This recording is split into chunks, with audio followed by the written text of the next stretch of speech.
light and fair between mountains and seas. Your children salute you, dear land of the Free land of Guyana, our heroes of yore, both bondsmen and free, laid their bones on your shore. This soil so they hallowed, and from them are we, all sons of one mother, Guyana, the great land of Guyana, diverse though our strains, we're born of their sacrifice, heirs of their pains, and ours is the glory their eyes did not see. One land of 6 peoples, united and free. land of Guyana. To you will we give our homage, our service each day that we live. God guard you, great mother, and make us to be more worthy our heritage.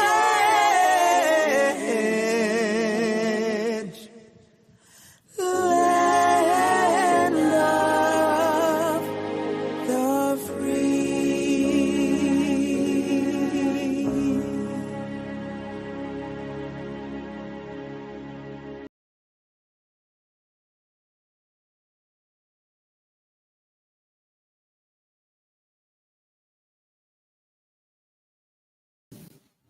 Hello, good day to you all, and welcome to this Sunday, the 17th December 2023 edition of Nation Watch. Thank you all for joining us from wherever you're joining us, and we trust that you'll stay with us as we go into number 7, part 7 in the series on the Guyana-Venezuela territorial controversy. Joining me for today's conversation is Mr. Raul Lucas, who is an economist, an accountant, a negotiator, and educator. Welcome to Nation Watch, sir.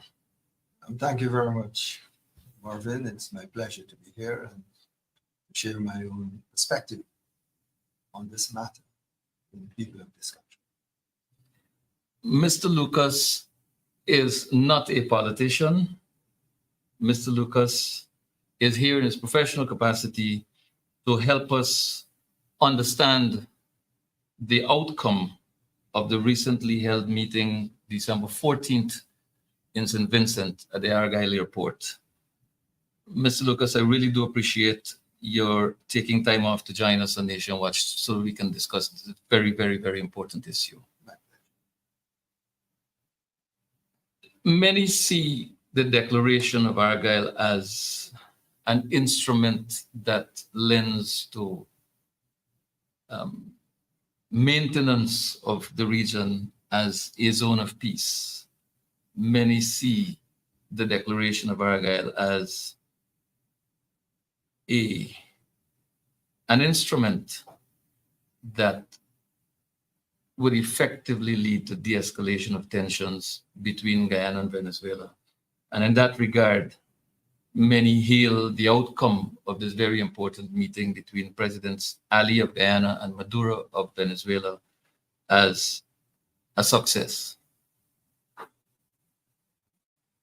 Others ask the question, how can you realize a zone of peace in the absence of any evidence within this document or any other report that there are conditions specific and binding on both parties, conditions having to do with the express respect for international law, the respect for international treaties to which the countries are party, respect for the outcome of a judicial process, a place where this matter is now being treated with, and respect for the United Nations Charter and this kind of these kinds of instruments.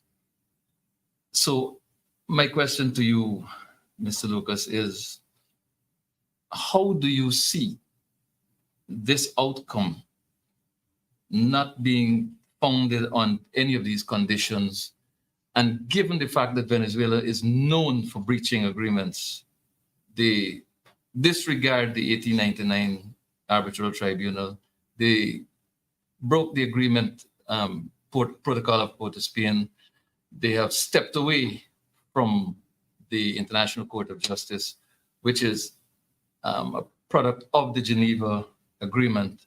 They have breached the Geneva Agreement. Would they honor the Declaration of Argyll? Well, for me to, I think it's fair if I'm going to give an opinion on this particular matter, for me to start by actually examining the contents of the letter that of December 9th that was sent by Prime Minister Gonzalez to Presidents Ali and Maduro. Recall in that letter that Prime Minister Gonzalez informed the presidents that the meeting to which he was inviting them would deal with matters consequential to the border controversy. So you have to sort of unpack what consequential to the border controversy meant in the context of the urgings of various leaders in this region that were identified as part of the process. And so there are two things that we would have seen. In the third and fifth paragraphs of the letter, I think we could get some guidance from there. The third paragraph in particular called for 5 things, one being the de-escalation of the conflict. So there was a clear desire to see something happening in that regard. There was a call for avoiding the use or threat of the use of force by any party, even though one would wonder where Guyana's force would have come from. Respect for international law, seeking, to keep the peace in the region. But that thing also called for face-to-face conversation if we were to attempt to achieve those things.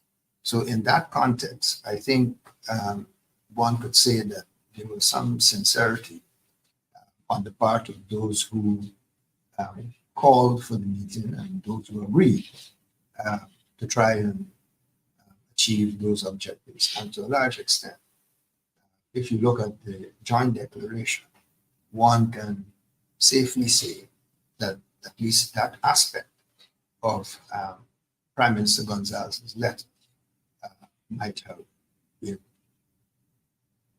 achieved. So in that sense, I agree, even with including the statement that was made by the leader of the opposition, in which he felt a level of satisfaction seeing that this whole question of the easing of tensions, the easing of the anxieties of the people of this country in particular, as a consequence of the document that emerged from the Argyle conference.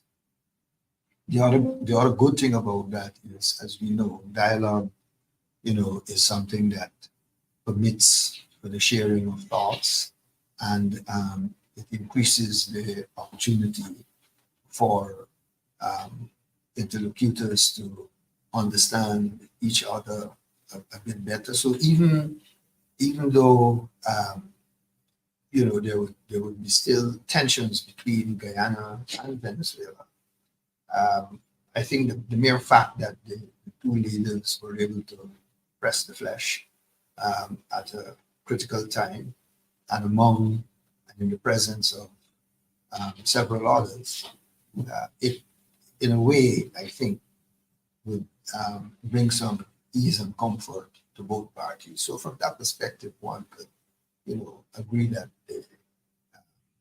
the discussion, the outcome of the discussion, was something that you can hang your hat on. Now, my notes tell me that President Ali committed, one, to a unified approach, government and opposition on this matter. Two, there was a parliamentary motion which fleshed out and resolved on this issue. That there'll be no bilateral conversations with Venezuela on the question of our territory. President Ali committed that he was not going to discuss this particular issue. And I believe it to have been a good faith commitment. I still believe that it was honored. The troubling thing is that there are issues recorded in this outcome document that leave some room for perhaps reading different things or different angles out of what is being said here. For example, at paragraph 9. Paragraph 9 says that both states agreed to meet again in Brazil within the next 3 months or at another agreed time to consider any matter with implications for the territory in dispute, including the above mentioned update and joint commission. Though this doesn't say that Essequibo was discussed, it says some other things. It says that the parties recognize that there was a territory in dispute, and as far as Guyana is concerned, there is no territory in dispute. It suggests that this territory in dispute was discussed, but doesn't offer the fruit of the discussion.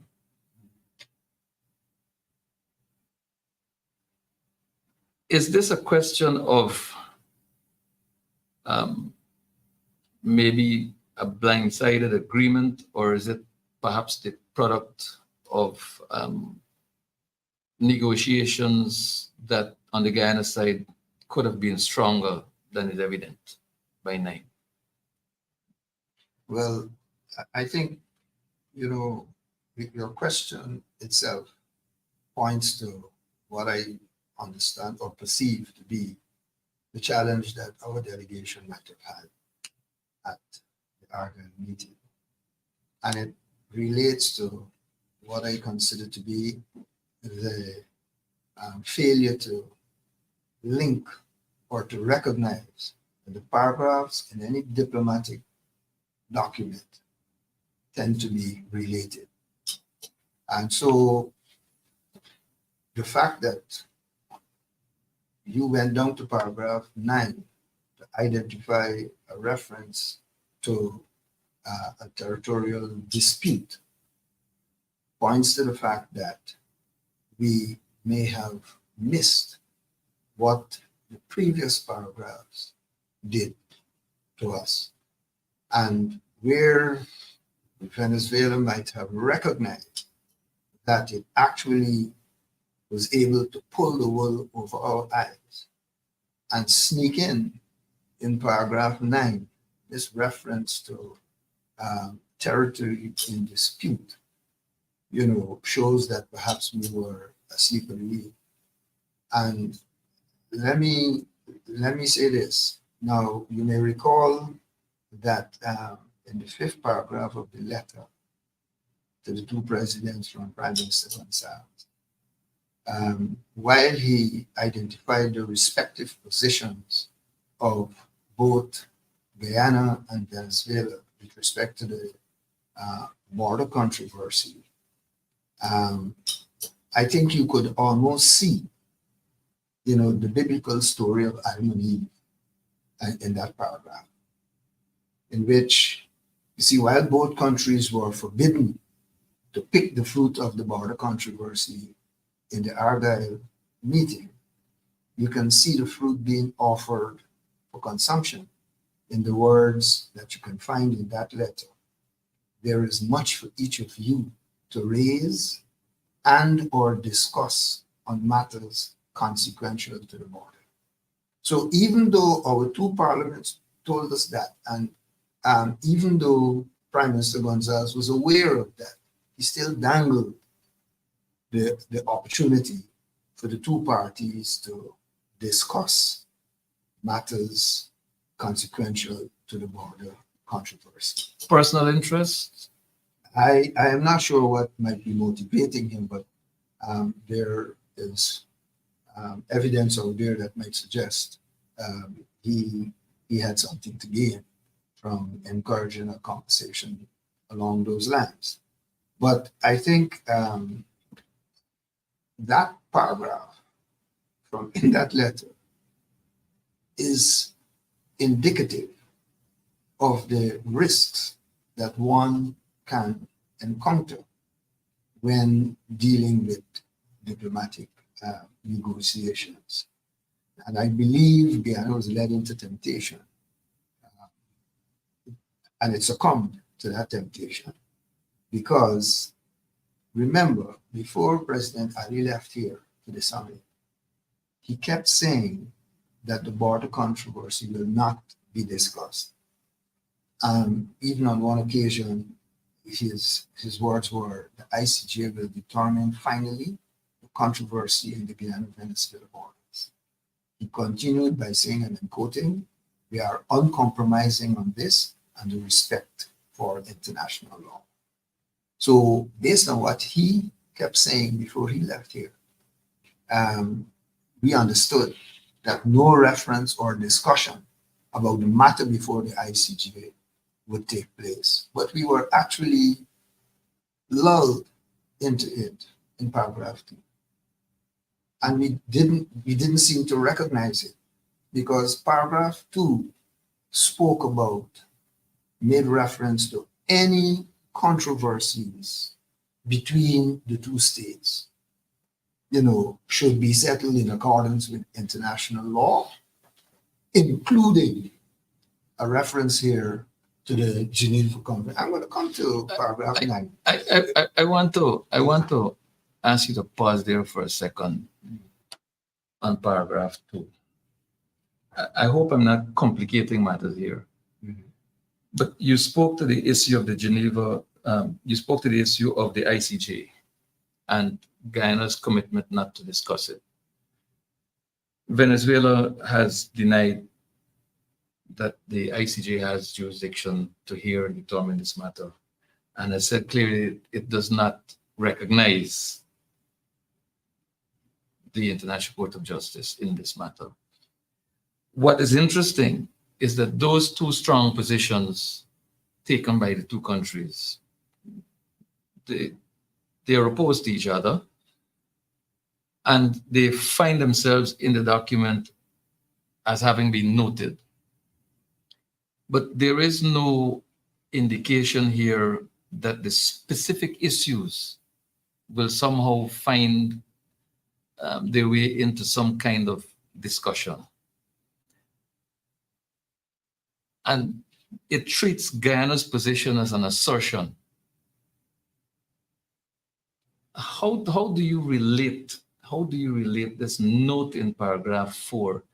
Should this note have been evidenced in this document? does the presence of this note not complicate matters further unnecessarily? Well, I agree with you that it does. Um, in coming to that, because again, you're showing that there's a linkage, because that reference to any controversies without Guyana making it quite clear that it knew only of one controversy that mattered, by leaving the word any governing controversies without modifying it, meant that the border controversy became or could become the subject of discussions between the two parties and not solely the preserve of the ICJ. And further, it suggests that there can or will be additional controversies flowing in the future. Well, from paragraph 9, that's why I said I want to make sure that people Right. understand that these paragraphs are linked. And while in Guyana's mind they may not be, in Venezuela's mind I can assure you, because I've worked with Venezuelan international negotiators for several years when I was in the United Nations. And I mean, they had some of the best negotiators, at least at that time, that I was aware of, including a gentleman by the name of Manuel Perez Guerrero. We used to call him MPG. He was a statesman. He was the Secretary General of the United Nations Conference on Trade and Development. He was a minister in the Venezuelan government at that time. He was the one who helped to start the OPEC. Mhm. Yes, he was one of the men who helped Venezuela Found the OPEC and so forth. So the point I'm making here is I work with him and I know what they do, because he helped us in our negotiations on the new international economic order that took place in the years that I was a member of Ghana's delegation in the second committee of the UN General Assembly. So I'm saying to you, therefore, that I have no doubt that the Venezuelans knew exactly what they were putting in that document. And so, coming back to paragraph 2, because we did not clarify, or I don't know if they asked for clarification, but it seems to me as if we did not, because we went along with any controversies. We should have said any new controversies. And if that didn't fly, then we should have said, except the one before the ICJ, so that it was clear to Venezuela that we're not talking about that in any forum outside of what we were expecting the International Court of Justice to do. Come to paragraph 4. Venezuela then got us. What we may not have realized is that Venezuela got us to publicly or officially acknowledge its refusal to accept the ruling of the ICJ. Mhm. So even though it's not an agreed clause in the document, Venezuela can say, I told you, and here you said to me, you noted, which means that once Venezuela rejects the outcome of the ICJ, paragraph 2 now governs, of this Argyle agreement, governs what happens in the future. Controversies. So the controversy, the border controversy, is gone into a bilateral status framework. And that, I don't think, is what we wanted. So, I think even though, one in diplomatic discussions, you have to read between the lines, always. That is one of the things they always tell you, read between the lines, not only what is on. And it is clear we fail to read between the lines, because it is obvious that Venezuela wanted to make sure that this thing went into bilateral status. That is why, for me, I am very disappointed and dismayed, because this is 57 years of difficult work, diplomatic work, that has gone wrong with it, as far as I'm concerned, with this Argyle agreement. So, That brings me, therefore, to paragraph 9, where we're talking about a dispute. So, again, Venezuela can waive this document in our face and anybody else's face and says, we have agreed that we have some territory in dispute between the two of us, Venezuela and Guyana. What does that mean? It means, therefore, we have to take account, and I don't know if our negotiators took this thing seriously enough, but we have to take account of what actions Venezuela took after the referendum, in which it says it was setting up an office to administer the territory of Essequibo. It was setting up an office to do things, to make decisions about what happens in the Essequibo and so forth. So even though the word Essequibo has not been used, we know that is what they're talking about. Consequently, what we should have done, first of all, we should not have had that word dispute in there. But once it's in there, it means that if we sign a concession to any foreign company to operate in Venezuela, in Essequibo, I'm sorry, to operate in the Essequibo, Venezuela can object. And that becomes a controversy, which now has to go to some form of bilateral conversation. Here's where it becomes depressing. Guyana's exercised sovereignty over the Essequibo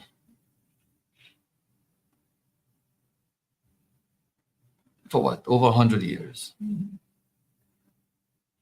Guyana owns Essequibo. This document speaks to territory in dispute. Venezuela claims Essequibo as its own. A baseless case that it cannot prove. It has never produced any evidence to support its claim. This document speaks to disputed territory. Venezuela went ahead with the referendum, got approval from the voters, however small the number was, to annex Essequibo as the 24th state of Venezuela. Mr. Maduro went ahead, established a capital town for Essequibo near to the border with Guyana, identified a general, military personnel as governor. His parliament passed a budget, not for the development of Essequibo, but for the defense of Essequibo. So someone is attacking them and taking this Essequibo from them. That's how it's presented. And the two presidents met. There is nothing in this document to say that Venezuela was asked to step back from these decisions, from these positions, from these actions as part of a series of actions to ensure de-escalation of tensions and to ensure the maintenance of peace.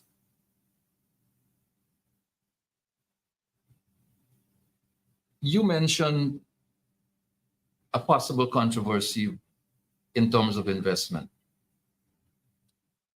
History has established that the Chumachumari hydro project was stopped because Venezuela objected or challenged. Not too much. Which one? It was the Upper Mazaruni. Upper Mazaruni. Yes, I beg your pardon. Upper Mazaruni. And there was an objection.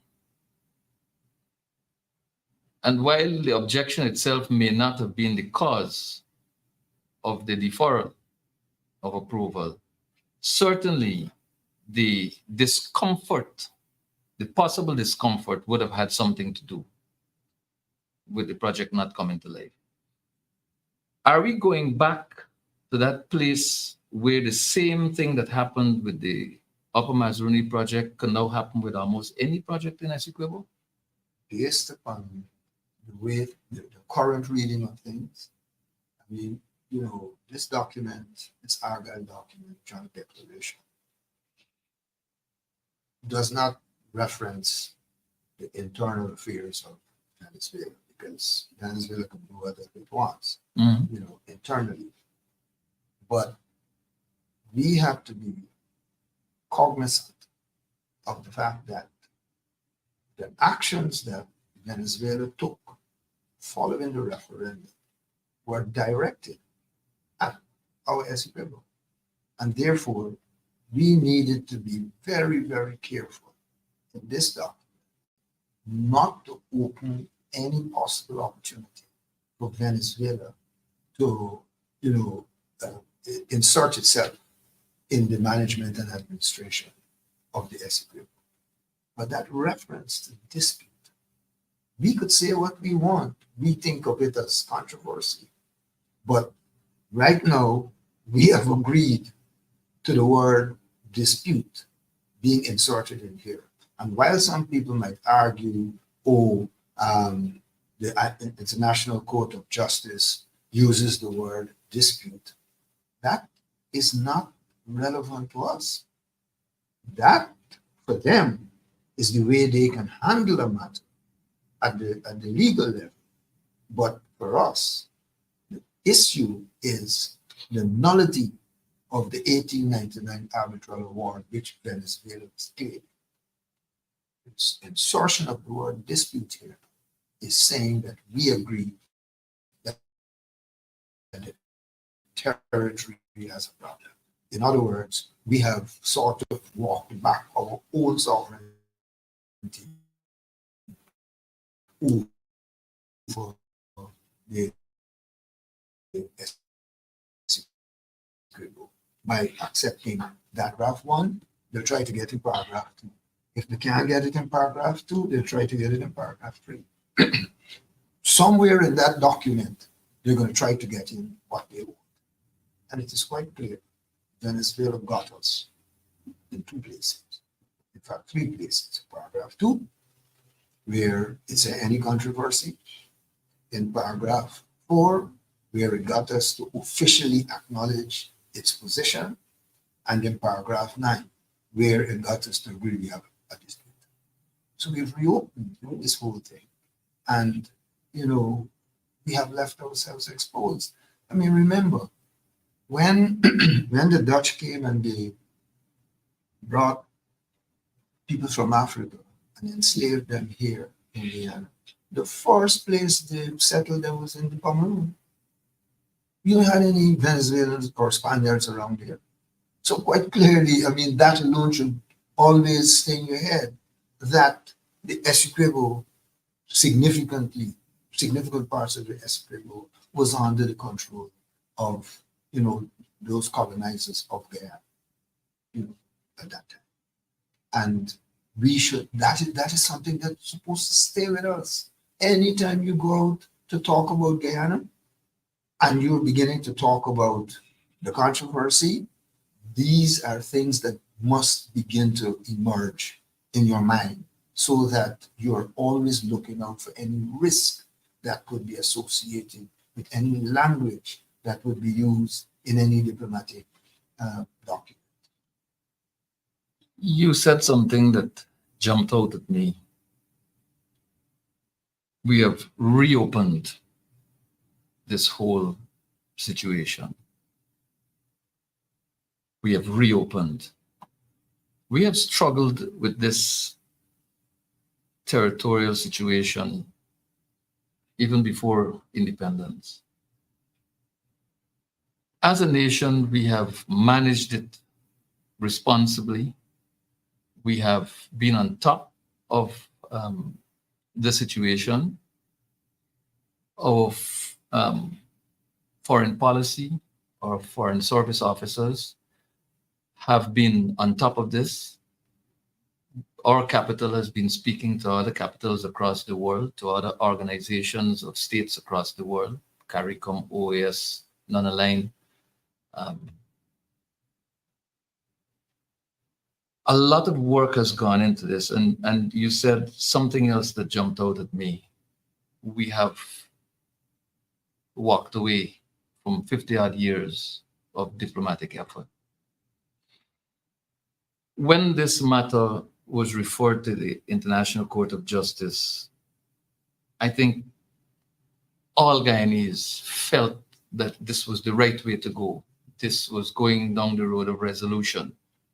This document, in your assessment, says that we have stepped back, says that we have reopened, and says that we have abandoned certain positions, if I'm reading you right. Is that the price of peace coming out of Argyle, St. Vincent, and the Grenadines? Well, you opened this conversation referring to Venezuela's failure on several occasions to, what was this? Venezuela's, failure on several occasions to actually, honor decisions that it might have been a part of in earlier times. Why do we believe that Venezuela is going to necessarily honor even what might come out of Argyle? Venezuela will only honor what it gets, what it has control over. As long as Venezuela does not have control over an issue emerging out of Argyle, it's going nowhere.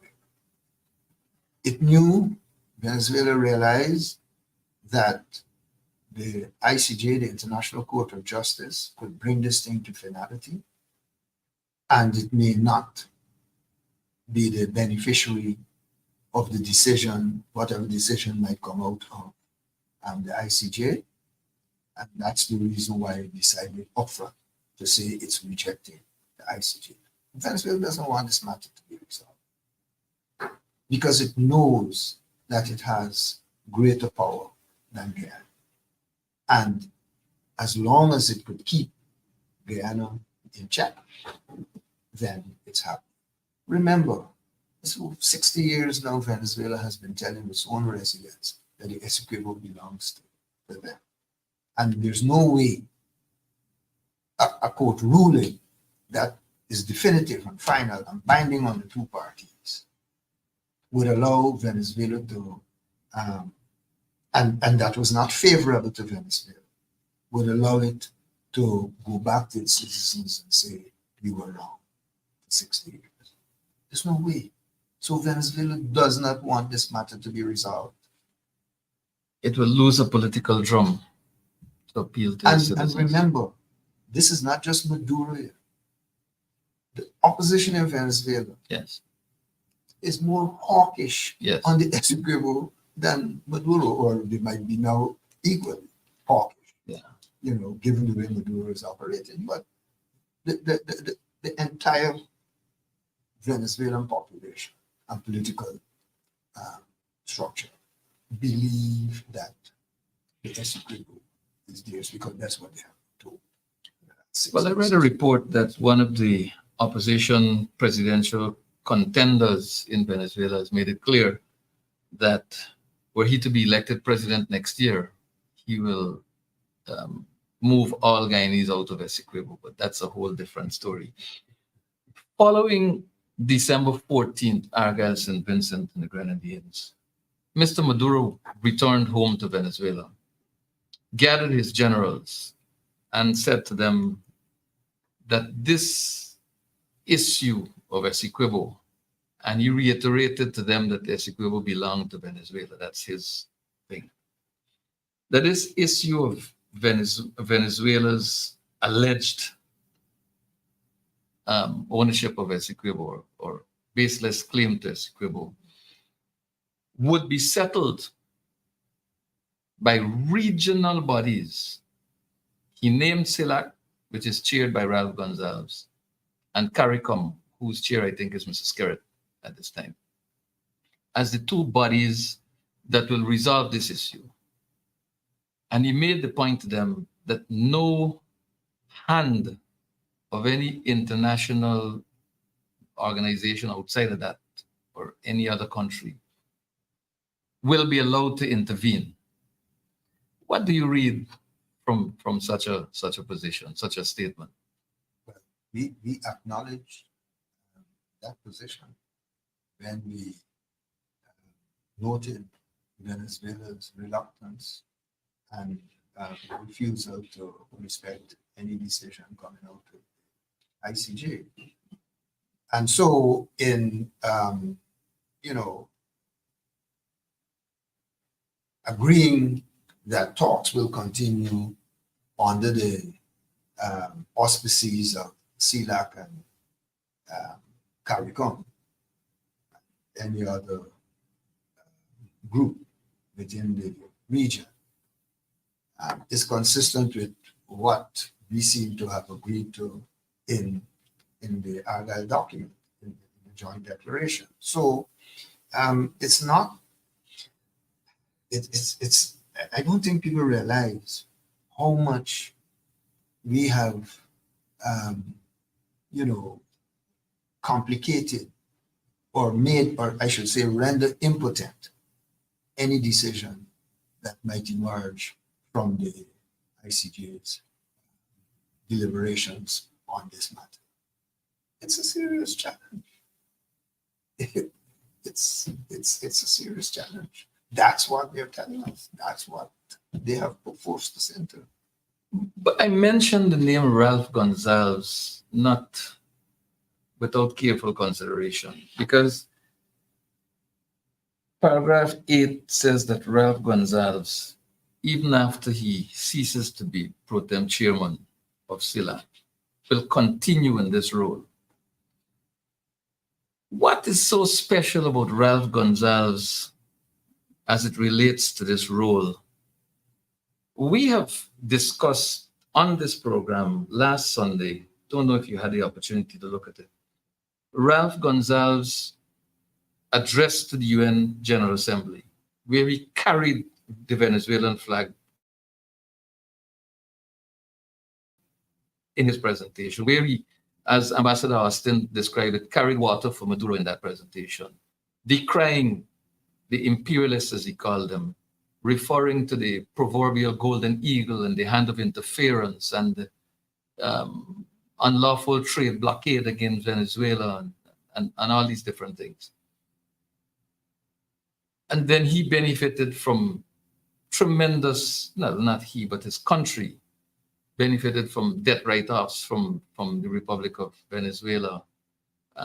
He refers to President Maduro as my friend Nicholas. I mean, this is Christmas season and Nicholas has some significance here too. But in all of this, after his term comes to an end at CELAC, he, agreed to by the two parties, will remain engaged in the same role. Why Ralph Gonsalves? How is he become so important and almost indispensable to this process? Well, I can't speak for Ralph Gonsalves. I certainly can't apply sainthood to Maduro. But,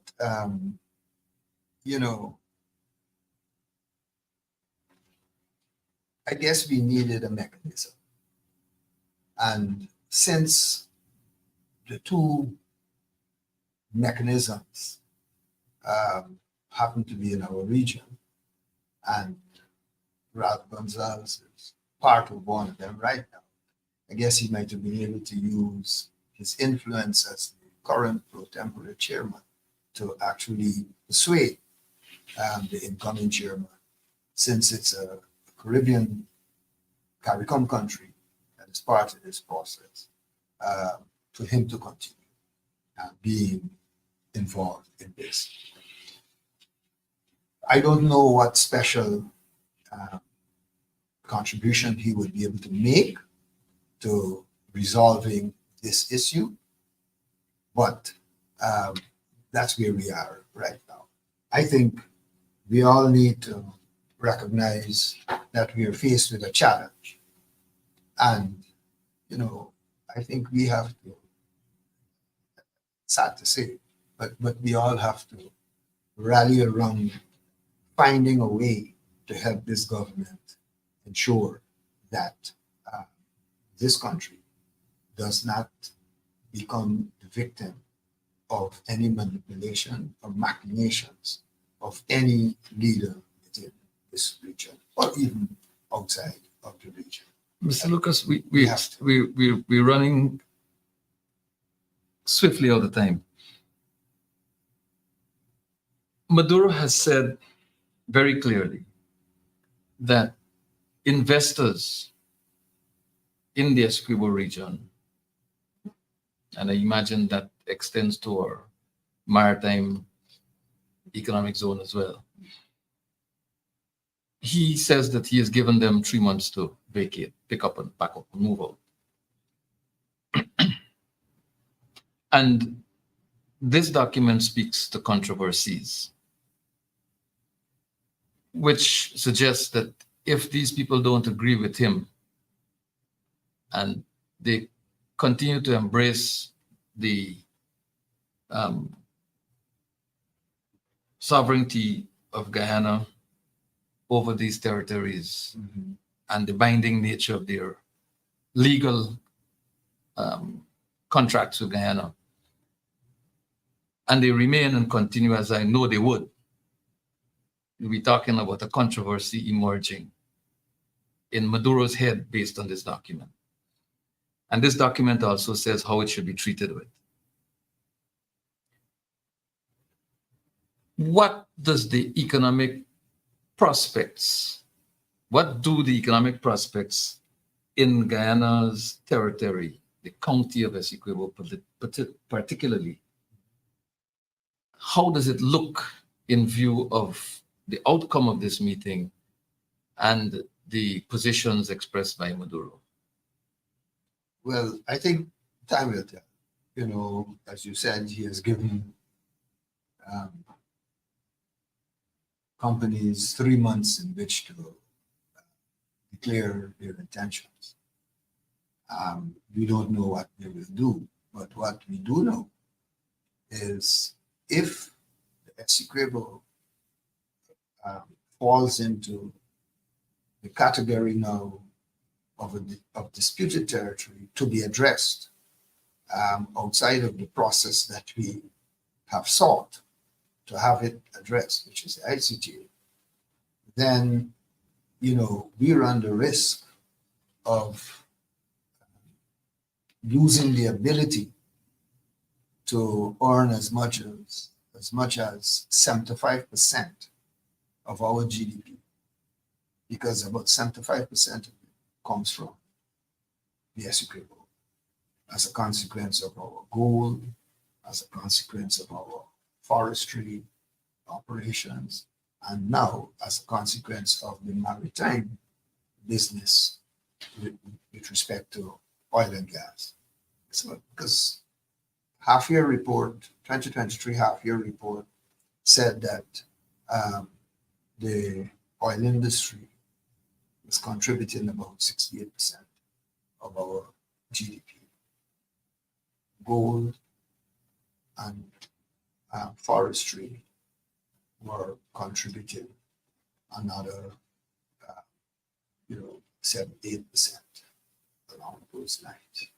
So you can imagine what will happen to us, where our, economic strength would be diminished significantly. And our indebtedness as a nation? And in the meantime, we would have racked up some debt as a result of careless spending of the money in the natural resource fund. And you can see we have already begun to run into trouble, because I think someone reported last week, last Thursday, I think it was, that we couldn't pay more than 6.5% increase to public servants because of all the spending that was being done in other areas of this economy. It's fascinating when, of course, 2 months ago, you increased your oil production by another 220,000 barrels. But the fact of the matter is, all of that now could be at risk as a consequence of, this archive document. Because we will have to find a way to deal with it. It will become part of the controversy if we are not careful. So I'm saying, unfortunately, we have to find a way. We have to, we have to come together to find a way to preserve our execrable. We don't have a choice now. This is what we have been left with as a result of archive. Simply because we either refuse to allow certain paragraphs to get into that document or certain language to remain unclarified in that document. So there will be tremendous peril there for Guyana because the borrowing has gone, we've gone to our necks in borrowing. Our debts are we're drowning in debts, but the reliance is on the projected revenues from the oil and gas sector. Yeah, but the only good thing about that is the money is going into an account that we control. But that account is in a third country. And if the third country has an interest in how this matter is resolved, and it feels that, because something you've got to keep in mind is that foreign policy interests are not static. And there are countries today who might be aligned with us, who tomorrow may find a reason not to be aligned with us. So like you're talking about some CARICOM states here. Well, there's some CARICOM states, but there are some even bigger and important states around the world who could very well, have an impact on access to the funds that we have in that fund. So, it's unfortunate, but we now have to broaden our minds as we think of how we deal with resolving this problem where the escrow is concerned, where our territorial integrity is concerned. And I think all of this comes from the fact that, in my view, the PPP government never took this matter seriously. And the evidence is almost in front of us. Can you imagine 2 of our 3 border countries don't have ambassadors? And for quite a while now, Brazil doesn't have an ambassador. Venezuela doesn't have an ambassador. Okay, we have identified somebody to eventually go to Venezuela. But Brazil, we haven't even identified anybody. And Brazil is supposed to be one of our most important allies in all of this. But yet we don't have even an ambassador proposed. And we moved one of our better ambassadors from Brazil and sent him someplace else. Not sure where he is. No, as far as I know, the ambassador we had in Brazil is here. Is here in Guyana. Yeah. Yeah.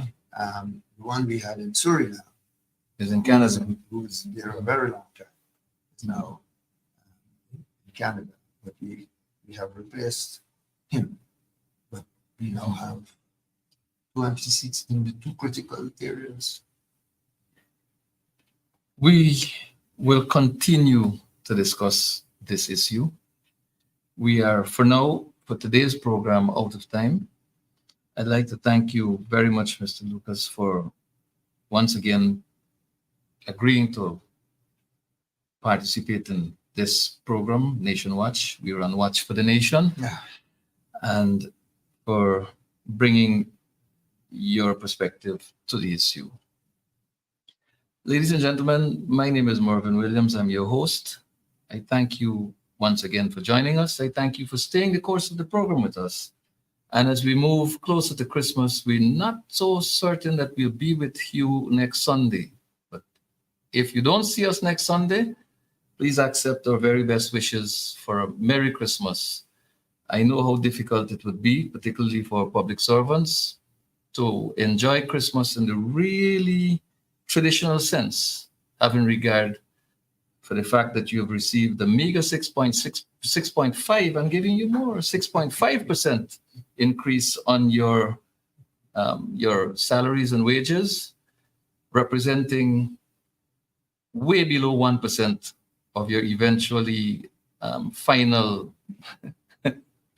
budget 2023 number. I think it's somewhere over $900 billion, I believe it is. And our public servants manage only a meager 6.5% increase, which is way below 1% of your national budget for 2023. Notwithstanding that, Christ is the reason for Christmas. Christ is the reason for the season. Until we meet again, God bless. And if you don't see me next Sunday, Merry Christmas to all of you.